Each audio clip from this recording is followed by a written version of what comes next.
Talk, talking crime, cases, and backing the blue. Now, here are your hosts, Captain Ed Mehmet and Detective Kevin Schroeder. Hello, everyone, and welcome to another episode of Cop Talk. I'm Kevin Schroeder, your host. I'm here, my co-host, the great Captain, and this episode is brought to you by Diana Florence for Manhattan DA. Captain, welcome. Welcome, YouTube viewers and podcast listeners. We have a most interesting guest with a most interesting career. Today's guest is Charlie Ferrante. Charlie is a former New York City correction officer, now living in Florida, enjoying the life down there with all our former New Yorkers and maybe soon many more to come. And Charlie is also a former chief deputy for Lee County in Florida. Charlie, welcome. Thank you. Thank you for having me. So, Charlie, why don't you tell our audience a little bit about your background? I mean, you're originally from New York, now you're in Florida, and very interesting story, so go right ahead. Basically, I was raised out in Long Island, Valley Stream. My dad was on the job with correction, and then my brother became on the job with correction.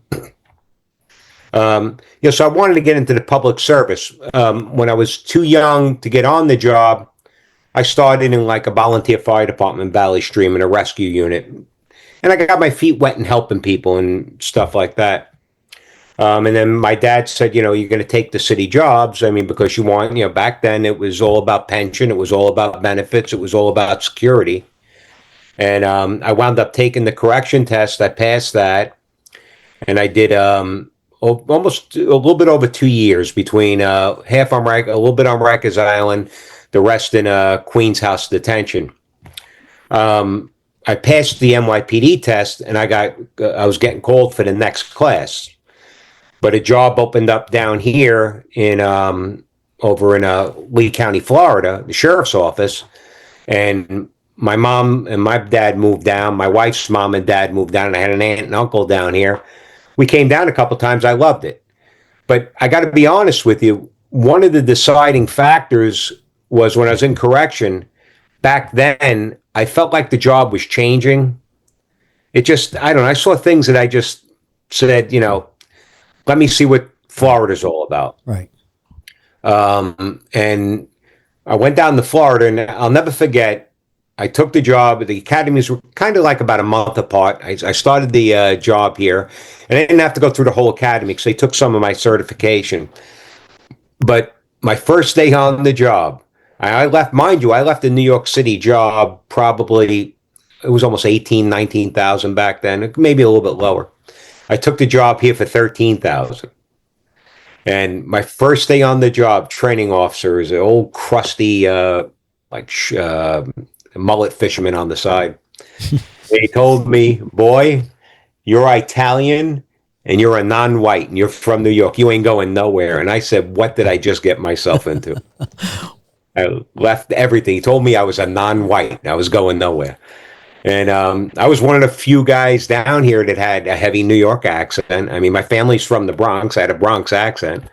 And what year was that, Charlie? I started down here in 89. 89, okay. 89. And I will tell you, Lee County, it was an eye-opener because when you leave New York City and then you come down to an environment like this, it was amazing some of the things you've seen that went on back even in 89. What cops, what the job was here. I mean, it was really, it was an eye opener. And then trying to intermingle with people that were born and raised down here, it was a challenge. Right. But I mean, you navigate around it, you get through it. Right. Right. Did you have to rescue alligators? Capture alligators? I had alligator calls. I had alligator calls. I had rattlesnake calls. I mean, it was an eye opener. I mean, I remember one time I had a case where I had a kid that was interviewing for a homicide, and I had to take him out by the swamp where he dumped some property. And coming back, he's leg shackled and handcuffed. I'm coming back, and then all of a sudden I just hear this rattle, and it's dark. And I don't know, I'm saying I'm going to get bit.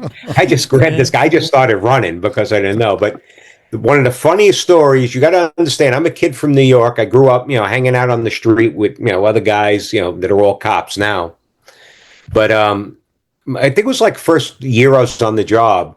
I had to go serve a warrant. I had an arrest warrant for somebody.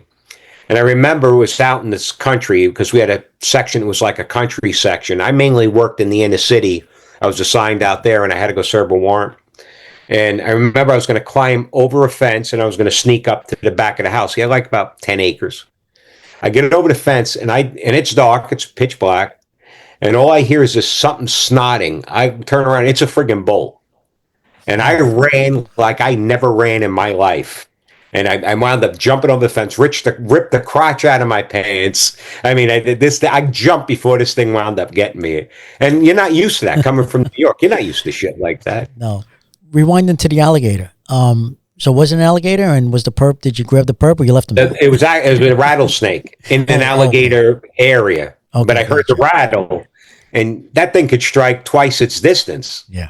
But these are things you're not used to. And what did you see in New York? I mean, say maybe a vicious dog. Right. You weren't used to this type of stuff, but it was a big change. It really was. Did you have to carry special like snake shots? No. I mean, back then they were pretty liberal. If you had to shoot something, you just shot it. When I first started, we were carrying wheel guns. We were carrying the stainless steel 357s. Thing was a cannon. And what did you carry at corrections? 38. The Smith 30, yeah, there was a 38 Smith & Wesson. My off-duty, believe it or not, which I got cleared. My dad was a captain with correction. He pulled some strings, but I was able to carry the 2.5-inch 357 with 38 rounds in it. That was my first off-duty. But I had a very low. When I first started correction in New York, everybody couldn't. They assigned me my dad's shield number. So my shield number was 810. Everybody looked at me like, where the hell did you get an 810 shield number?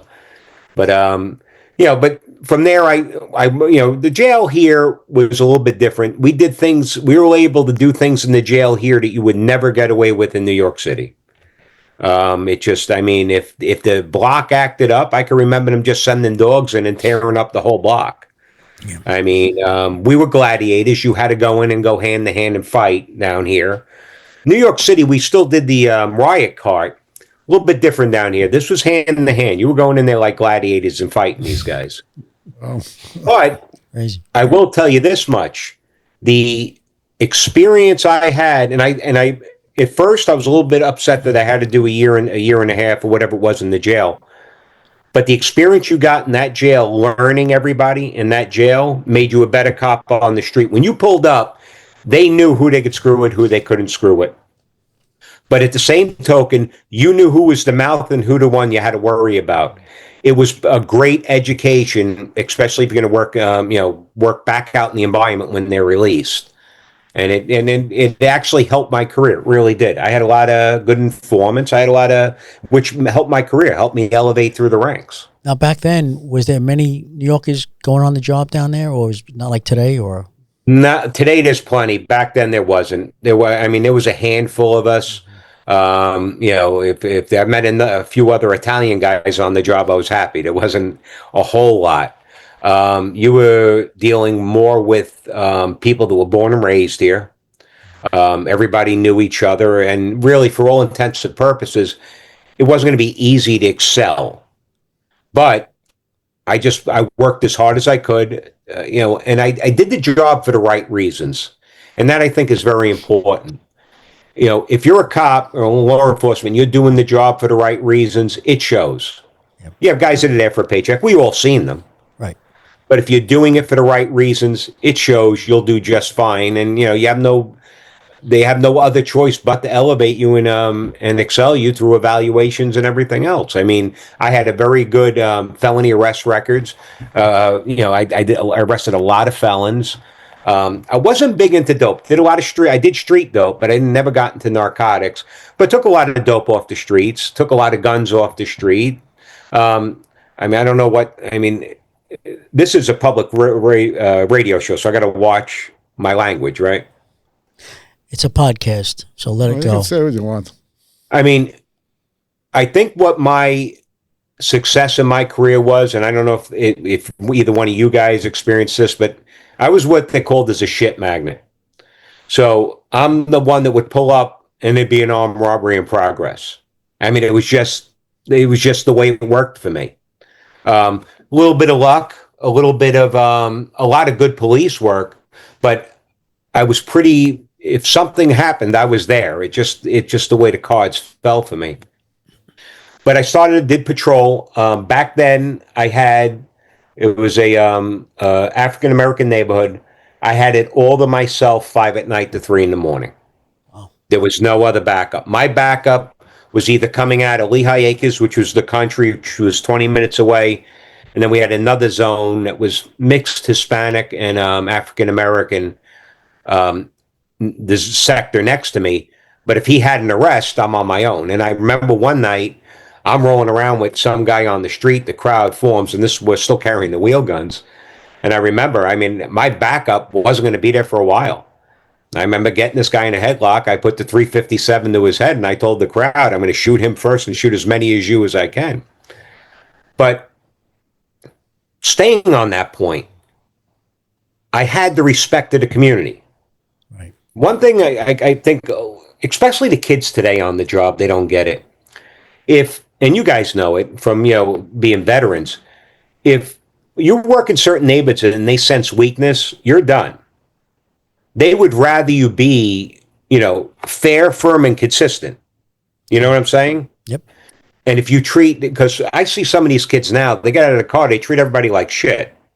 Mm-hmm. I found if the way I did the job is the customer is always right. If the guy's acting right, and I don't care if he's been arrested a bunch of times and everything else. If he's acting right, you treat him right. You treat the people in the neighborhood right.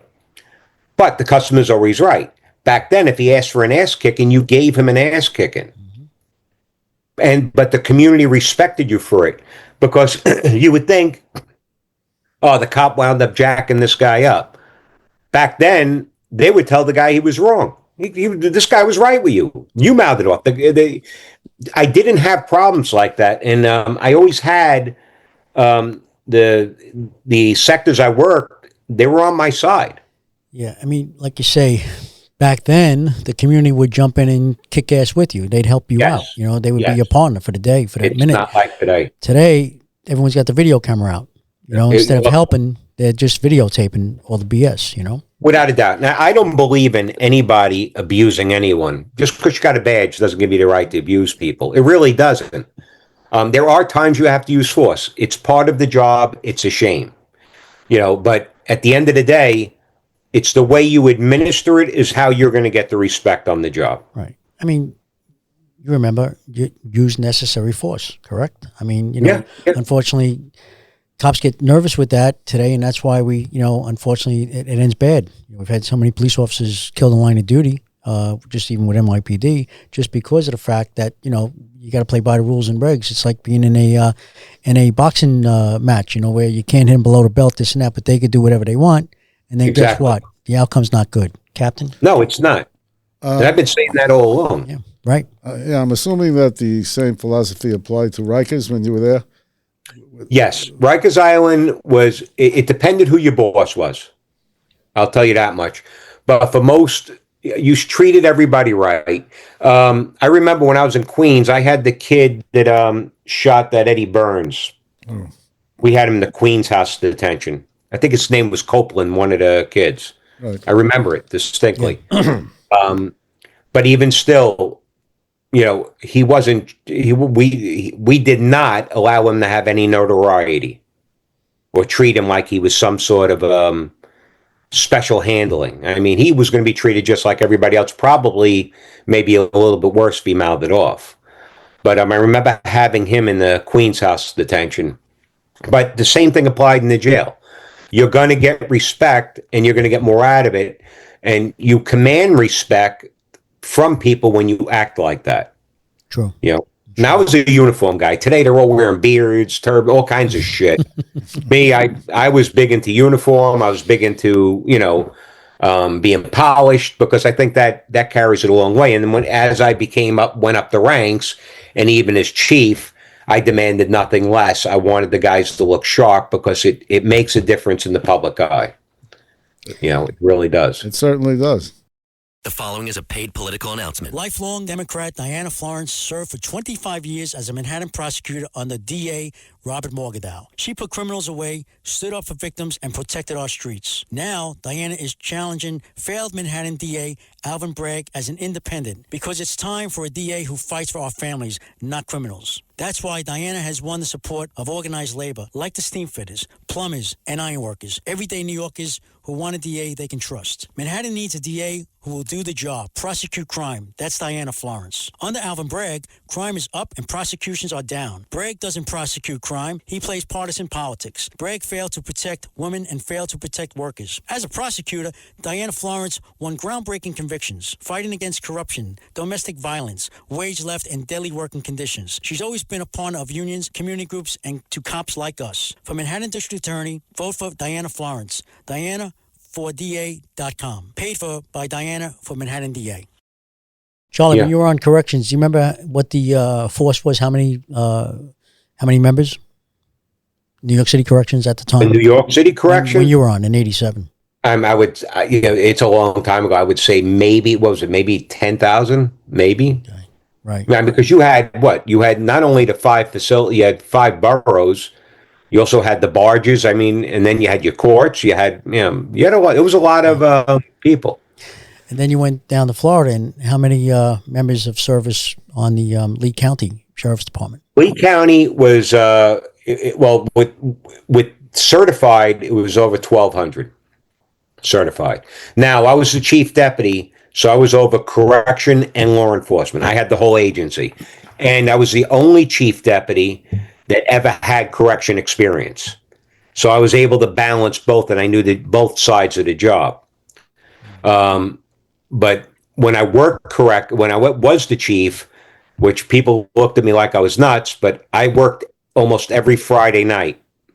And I was out on patrol with the guys because my theory was, I did the job, on the road. I was on the road maybe 15 years prior. But these guys are walking in different shoes, and unless you're out there with them and see what shoes they're walking in, you really shouldn't be be Monday morning quarterbacking them. So at least you know exactly what's changed, and you're able to give them the resources they need based on those changes, not based on what you remember back when. Right. And I felt that was a good way to be a boss.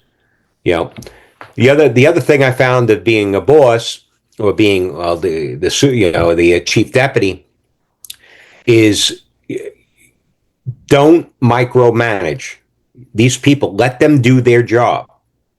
When you micromanage, you're going to shut people down, and that's the biggest mistake I've seen over my career. Was supervisors constantly micromanaging. You shutting your people down. They're being paid. They know the job they have to do. They screw up. They take the ash chewing and they move on. Because we all screw up. I screwed up. All of you screwed up. Everybody's been in IA. I don't know anybody who has. If you were in an IA, you didn't do your job. Everybody had to go to IA at one point. But at the end of the day, if you give them the resources, give them the room, give them the the backing, you're going to have a great outcome all the time. And that's why I think I was pretty well respected by my people for that reason. Let them do the job. For the purposes of explanation to those listeners and viewers who don't know what IA means, he means the internal affairs. Am I correct? Internal affairs. Everybody, if you're doing your job, everybody's going to wind up in internal affairs. It is what it is. Now, your position, you were the under sheriff or the chief deputy. Was it elected like the sheriff, or you were appointed? No, I was appointed by the elected sheriff.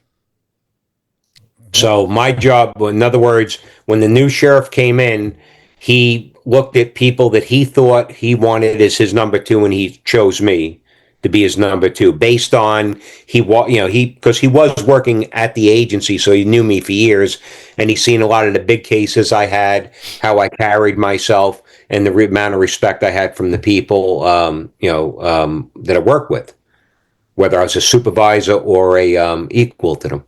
So how many sheriffs did you work under? 1. I worked under 1. He was a 2-term sheriff. I worked as a chief deputy, I worked under 3 different sheriffs in my career. So you bounced around from one to the other. Yeah, and The only thing I will say, and I had a great career. I mean, I started from, and I'll go through it with you. I mean, I started from, being in the bag, pushing a patrol unit, all the way up to chief deputy. I did a lot in between. But I was never, the only thing I didn't like about sheriff's offices was every election year, it was a horror. It really was. Because, you have to understand, you're working for an elected official.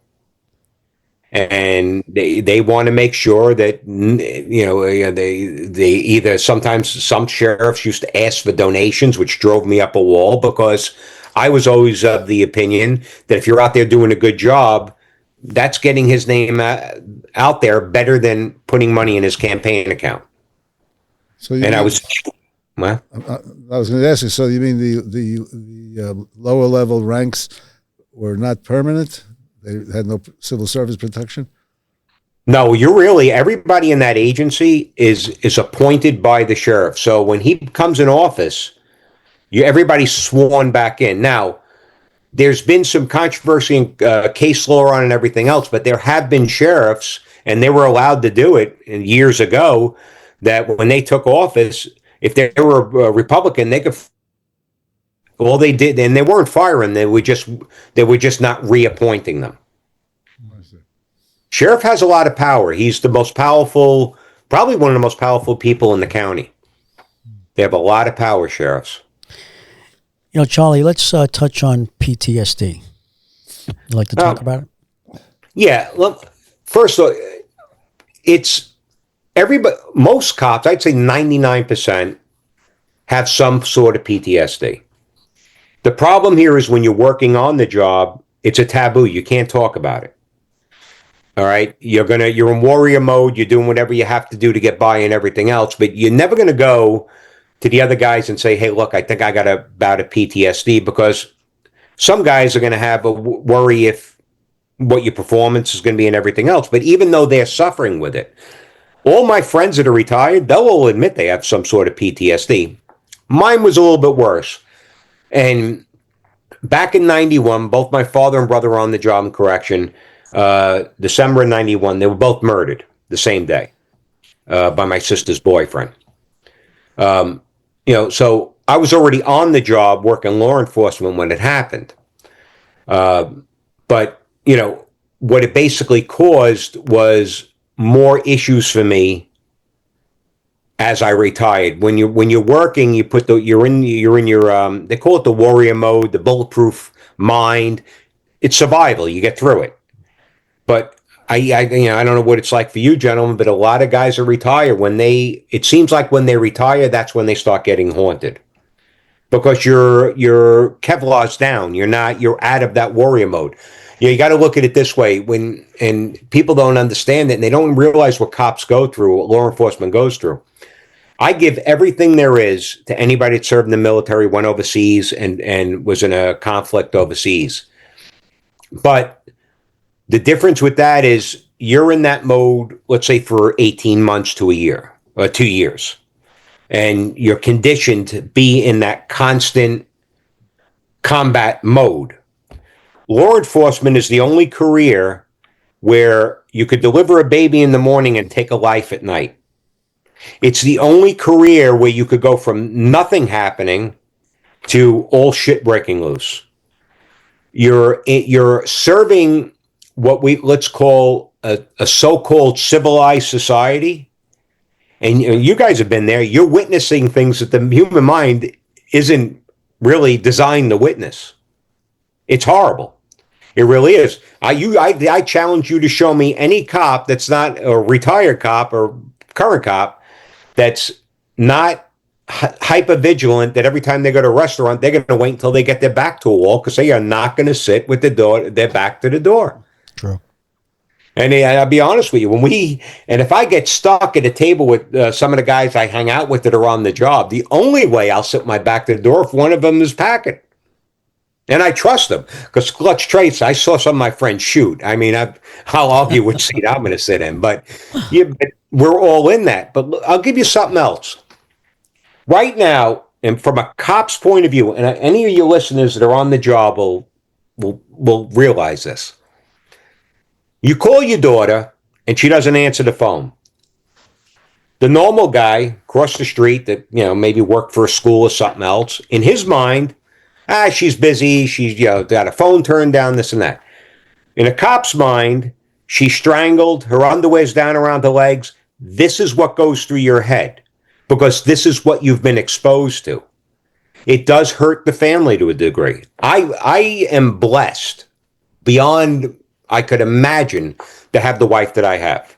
She put up with so much with me over the years on the job. Now, half my friends are all on their second or third marriages. Right. She's been with me for almost 40 years.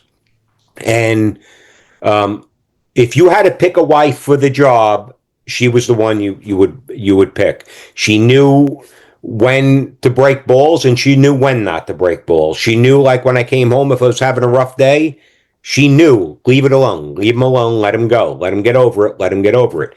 She never pressed me, but she was there if I needed her. But it did make an effect. My kids sometimes felt like, I was a little bit too overbearing with them, but it's what you were exposed to. You were protecting them.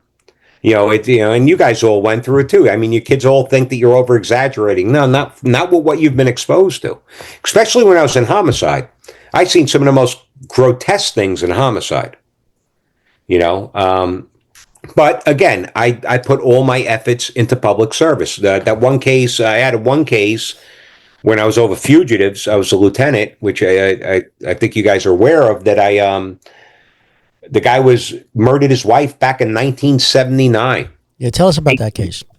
They gave me the case. I was the fugitive lieutenant at the time, fugitive sergeant, detective sergeant. And the case was assigned to me. And that case went dead. They worked it for years and it went back on the shelf and everything else. I took it off. And for 1 year, I just was consumed with the case. I carried the guy's picture in my pocket, even though he was gone 20 years. They said that he, so basically they had a lifestyle type arrangement. But I guess he got upset over it when he came home and she was, I think she was in bed with two guys at the same time. They left. He wound up packing her up with a meat cleaver. And he weighted her down in Sanibel. And, as you know, as it gets hotter, the body's going to come up. He only used 14 pounds of weight. He probably should have used more. She wound up floating up. They identified her off her ring. He never took the ring off. But after that, he was gone. He was missing. Nobody ever knew anything about him. His family claimed he got killed on Mount St. Helen when it erupted. And that's where the case sat. And they gave it to me, but I didn't buy it. So I started doing mail covers. I don't want to give all the secrets because there's certain stuff that fugitive guys are still doing. But basically, at the end of the day, what wound up happening was I called the medical examiner. There was no record to even identify anybody close to him. So I knew he was still alive. So I just started watching the family constantly. The father died in Bay Pines Hospital, which is a military hospital. And I got wind of it. I went to the funeral, thought he was going to show up. Nothing. And that case was supposed to go to America's Most Wanted. So I had his picture age enhanced by an artist in Miami of what he would look like today. The father died, and when you're working fugitives, back then the payphones, they were either a smartphone or not. Luckily, there was a smartphone in the waiting room right outside his room where he died. 10 minutes later, he died at I think it was 10 something at night, almost 11 o'clock. 10 minutes later, a phone call goes from that waiting room up to a marina in upstate New York, in Albany, in Glen Falls, New York. And so that's kind of weird. So I took his age-enhanced photo, and I faxed it to the detective unit up in a sergeant detective up in Glen Falls by Albany. And I said, I'm going to send you a picture, and I want you to tell me if you know who this guy is. So the fax comes through. I'm on the phone, and he says, oh, yeah, that's George Wilson. He works on our boats. I said, don't say a friggin' thing to him. Don't do anything. I'm jumping a flight. I'm coming up there. So I get up there. I fly up there, and like an idiot, I went with a thin leather jacket. And it was 20 below, but that's a whole nother story. I was dying up there. But yeah, I remember it snowing, and we called him and said that the marina was robbed. It was broken into. You need to come here right away. And he winds up showing up, and he went by the name of George Wilson. And I remember he pulled up, and I put my hand on his shoulder, and I said, Alan Rhodes, you're under arrest for the 1979 homicide of Shirley Pond Rhodes. The guy turned white like he was going to faint. We got him in the car, and he said, no, I haven't been called that name in over 20 years. And he thanked me. He was tired of being somebody else. Wow. And I got a full confession on that. And that was, at that time, that case was the longest standing fugitive case at the time. And it was supposed to go to America's Most Wanted in the week after or 2 weeks after, and I wound up locking him up before then. And then brought him back here. And I think he only did 8 years because back then Florida had a lot of game time. But yeah, I mean, that was a good detective work. Good case. Good case. I had another work, yeah. I had another one that you guys assisted with, your tarot unit assisted me with. We had parents that murdered their 18-month-old child. The child was found in a partially a grave. Her hand was just sticking on. Animals got at it, but she was decomped. The same people that did the forensic sketch was able to do a clay impression of what she would look like before she decomped. Put it out on the news. We got a hit. Now it was an election year, and I think it was right after the Alan Rhodes case. The sheriff was running for election, and he asked me, I need a favor. I need this case done. And me being cocky, I said, well, how fast do you want him? Stupid move. But anyway, I wound up, in one day, I flew from here to your tarot unit over in, was it Fort, where is it? Fort Totten? Yeah, Fort Totten. Yeah. We were able to do some pager dumps, this and that. We went over, we interviewed the one of the perpetrator's brothers. The same night, I jumped the flight to Seattle, New York, and me and another guy got him in a boarding house in Seattle, New York. 24 hours. And all off of legwork, forensic work, and all that. Good detective work. Yeah. That's what we do, right? Good job on that one as well. So, you're originally from New York. Okay, you know we have a maze race going on here. I think it's world news today because of who's running and where we're at.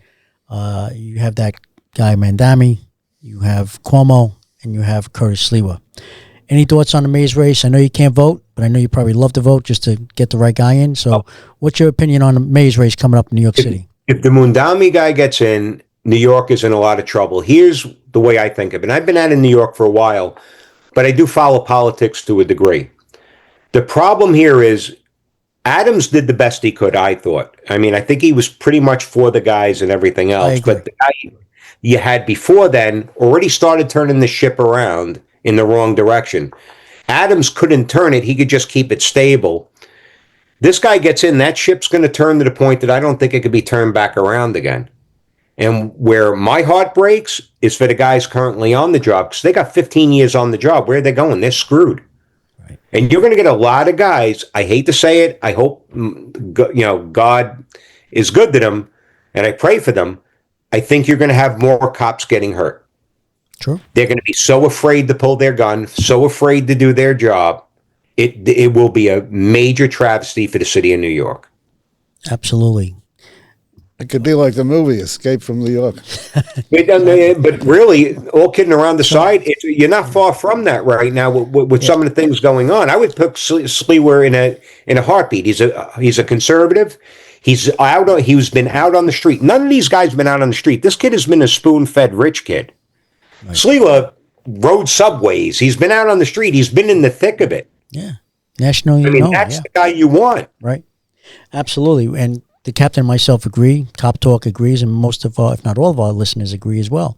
We're pro Curtis Sliwa for mayor for sure. And we've had him on the show 4 times. Yeah. Maybe we'll have him on for a fifth. all your relatives still left in the city of New York, up in the Bronx, tell them to vote for Curtis Sliwa. Oh, you're Valley Stream and everybody else. I do have one small section of liberal relatives. They're coming around. Yeah, I'm sure they will. And I'm not like I said. I mean, but I feel bad for the guys in New York. I think they're going to leave that job in droves, and now you're going to have to lower your standards to even get somebody to patrol. Yeah, no, exactly. That's a problem. So, as I was talking to you before we started taping, so start buying some property down in Florida, because without a doubt, you're probably going to do well if Mandami wins, because everyone's going to go to Florida and be purchasing property and hopefully buy from you. We're blessed with a great governor. Yeah. Oh, yeah. You guys see DeSantis all the time. Yeah. He is a great governor. He's pro-cop. He's pro residents. Yep. We're in good shape down here. Absolutely. Captain? I guess you'll have to start moving the alligators and the snakes out to make room for the New Yorkers that buy property. Well, we got problems with black bears too now, but yeah, you know what? There's plenty of property. We're seeing more New Yorkers on this coast. They used to all go to the East Coast. We're seeing more on the West Coast. The secret's out. But I mean, when you think of it, if you guys retire, get out when you can. How's the Panthers down there? The Panthers are all south. The Panthers and the Bears seem to be south. I didn't realize there was Florida Panthers, the hockey team, but I was interested. I didn't realize there was many Panthers actually in South Florida. There's a lot more wildlife than you think. The other day, I saw an eagle grab a rabbit and eat it on my neighbor's roof. God. I mean, we got wildlife all over this place, but it's a great place to be.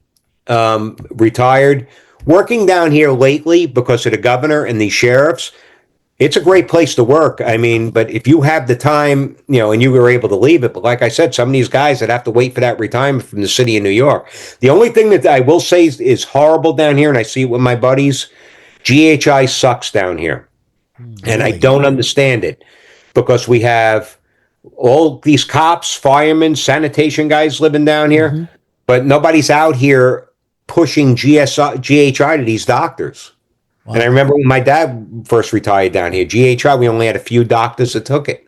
Somebody's got to come down here to, I don't know if it's a union, whoever handles it, and send them down to Florida and start getting these doctors to take the GHI. Yeah.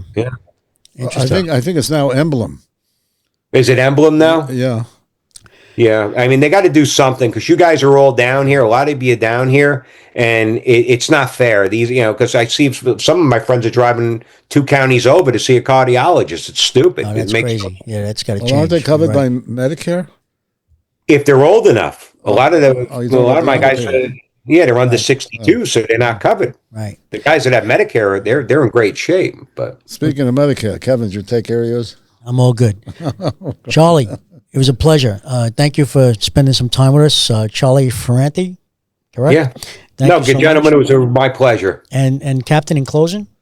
In closing, I think you'll have a very interesting career and carry that snake shot. I heard that some of the cops carry that.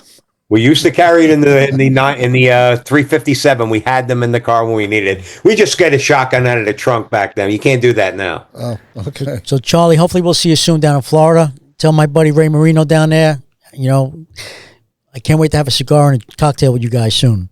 You let us know. You're welcome anytime. And God bless the both of you, and thank you for serving. Thank you. Okay, be safe, Charlie. Charlie Ferrante, our guest today from Florida.